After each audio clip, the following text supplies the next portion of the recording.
Relax ka muna, ha? Sagot ko na yan. Salamat. Alam mo, naririnig ko yung pinagkukwentuhan ni Princess at saka ni Onse. Ang hindi ko lang maintindihan kung paano yung anak magagalit sa sarili niyang ina. Naririnig ko yung pinagkukwentuhan ni Princess at saka ni Onse. Ang hindi ko lang maintindihan kung paano yung anak magagalit sa sarili niyang ina.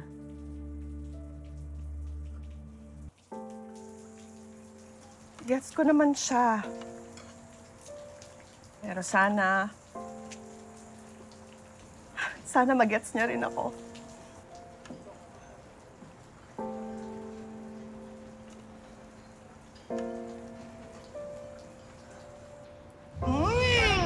Sarap naman. Anak. Kain pa tayo, ha? Mami. Okay, para strong ka mamaya, ha? Okay. Kain. Mami. Adobo na naman. Wala ka na bang alam na lutuin kundi adobo? Magluto ka na iba doon! Ikaw naman. Palaging ikaw ang sinusunod ng nanay. No? Palibhasa, paborito mo to! Di ba? Ang sarap yung bubugin. Magsama nga kayong dalawa.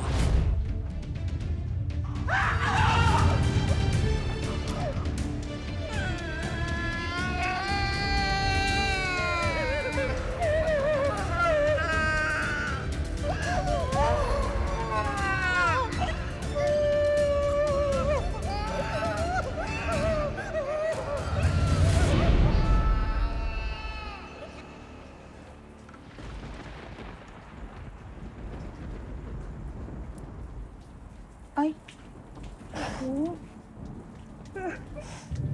Sige lang. Iyak mo lang yan. Naku, sige, okay lang yan. Sige. Sige lang, iiyak mo lang. Paborito niya kasi ito adobo eh. Ang kwento sa akin ng nanay mo. Ano? Self-defense. Kaya siya pinatraktahan niya daw ako. Hindi ba dapat pasalamatan mo siya kasi niligtas ka niya? Ilang beses ko nung narinig yan. Pero kahit pa ulit-ulit pa, hindi yan magiging totoo sa isip ko. Kasi sinabi sa akin ni Lolo, masama siyang babae. Masama siyang sawa. Masama rin siyang ina dahil pinatay niya ang daddy ko.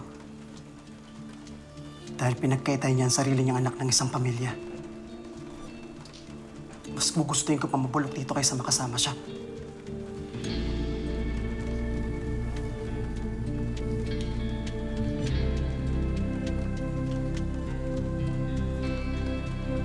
Sa akin ni Lolo, pinakasalan ng nanay ko yung tatay ko. Dahil sa pera. Dahil yun lang yung habol niya. Araw-araw ginagalit ng nanay ko yung daddy ko. Para may dahilan sila mag-away. Para may dahilan siyang patayin siya. Hahalaan niya. Tatakasan niya yung krimen na pinasok niya. Dahil self-defense. Susolo niya na yung mga pera ng daddy ko. Kaso hindi. Sinira niya lang yung buhay ng anak niya.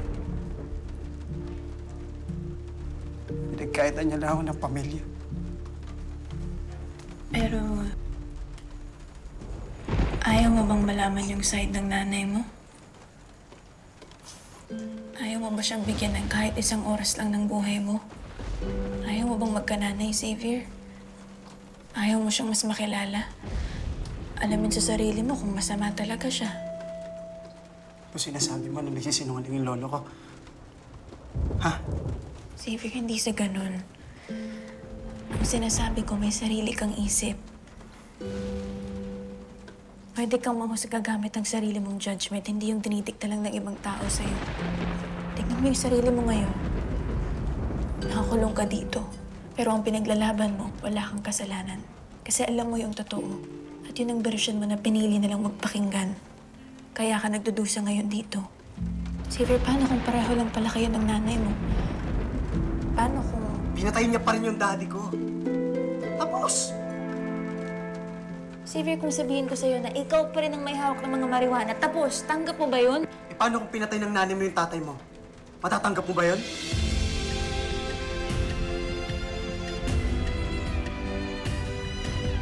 Himik ka dyan. Masyado mo kasi dinidiktat yung opinion mo sa akin, hindi nag-iisip eh. Alam mo, no one wants to be in my shoes, princess. Oo na.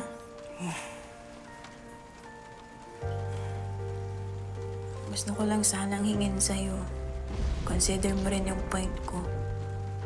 Isipin mo kung ano at sino ang meron o wala ka. Kasi ako, sigurado ko na wala na yung kahapon, Xavier. Ang meron kayo ngayon. Talaga bang gusto mong mamuhay sa bitter mong past? O gusto mo na gawing masaya yung buhay mo ngayon? Nasa loob o labas ka man ng gulungan, Xavier, pwede mong piliin na maging masaya yung buhay mo.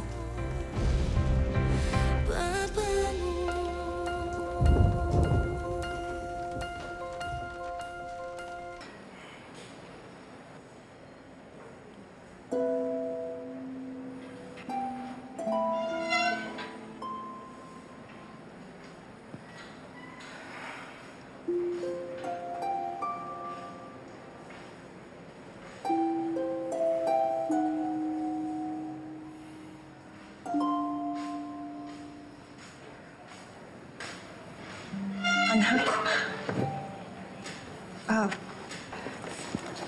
Itong pasalubong ko sa'yo.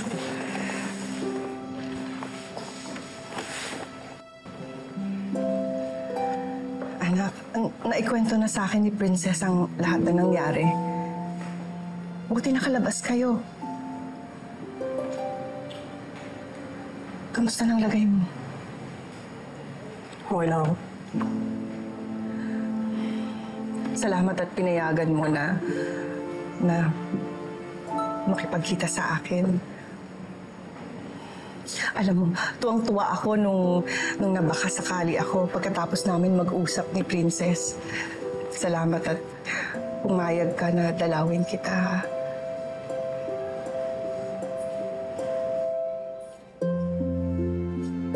Dami kong tanong sa'yo. Sa mga nangyari noon. Nakita kita.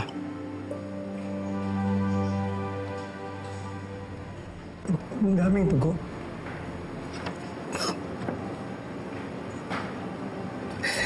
Si Daddy duguan. Dahil sa'yo na trauma ako.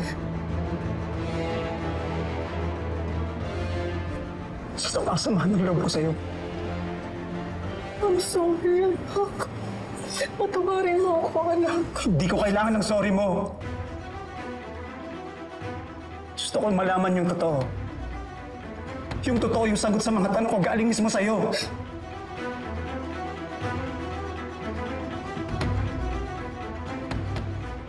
Saan mo ako gusto magsimula? Mahal mo ba si Daddy? Mahal mo ba siya, ha? Mahal ko ang daddy mo. Pero may problema siya. Kapag nagagalit, nananakit. Yung una ako lang.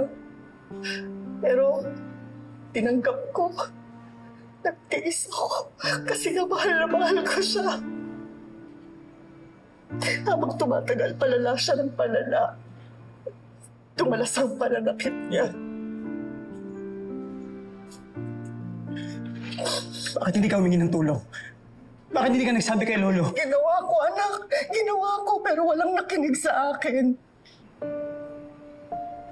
Hanggang sa pati ikaw, gusto nang saktan ng daddy ko. Pero ayaw niyang paawat. Wag na ikaw. Wag na ikaw. Ako na lang. Kahit ako na lang. Hindi siya tumigil hanggang kinailangan kong gawin ang isang bagay na hindi ko akalain magagawa sa buong buhay ko.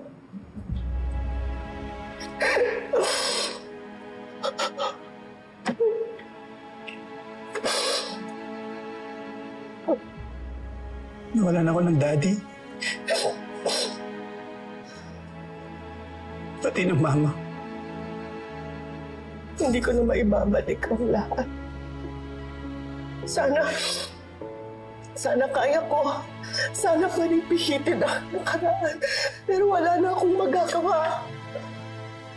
Kaya nga iniisip ko na lang kung anong meron tayo. Nandito ka.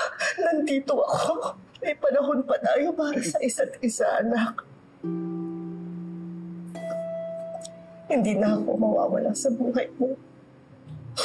Hihintayin kong paglabas mo dito. Magsisimula tayo ulit. Alam mo, may trabaho na ako. Janitress nga lang, pero okay na yun. Masaya na ako doon. Kasi gusto ko paglabas mo. Handa na ulit para maging mama mo. Na maayos ang buhay.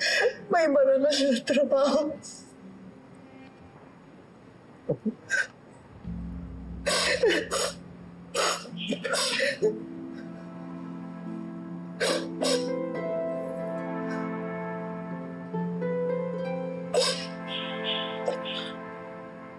Mama.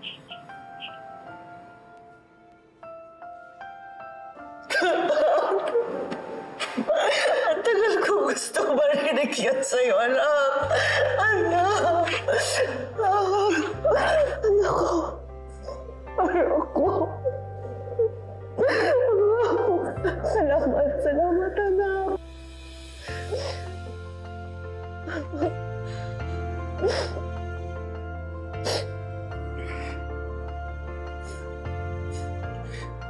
Mag-iingat po kayo palagi, ma. Nag-iingat ako para sa'yo, anak. Salamat. Salamat at pinakinggan mo ako. Salamat at pinaliwanagan ka ni Princess.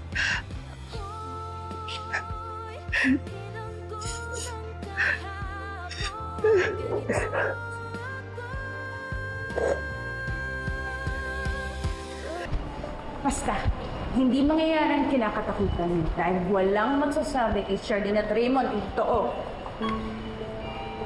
Wala.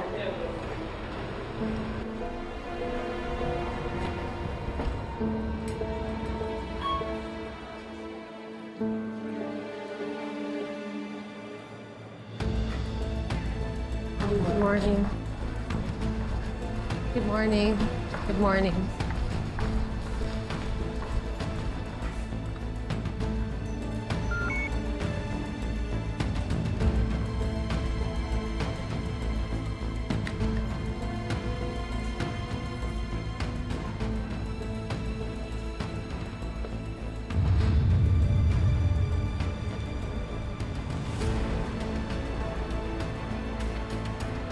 Leilani?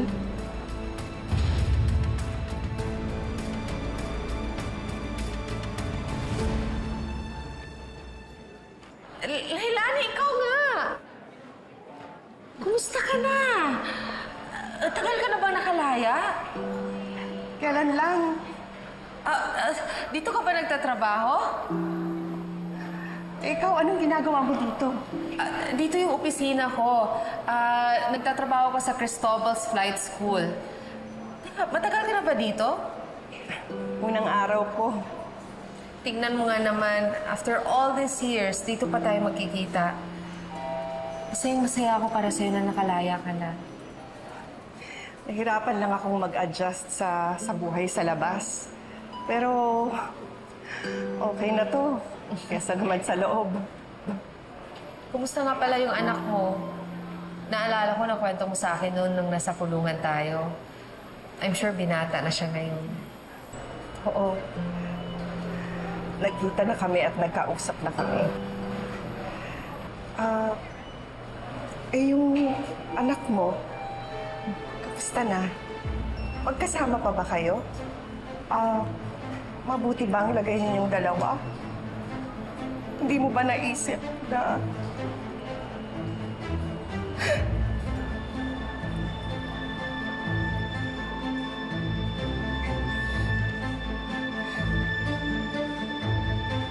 Divina, hanggat sa may nakakaalam ng sikreto nyo, hindi ka safe.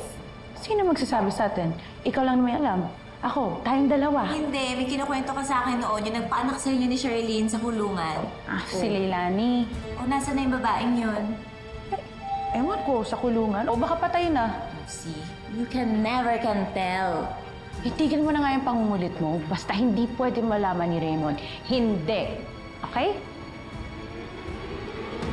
Anong hindi ko pwedeng malaman, Divina?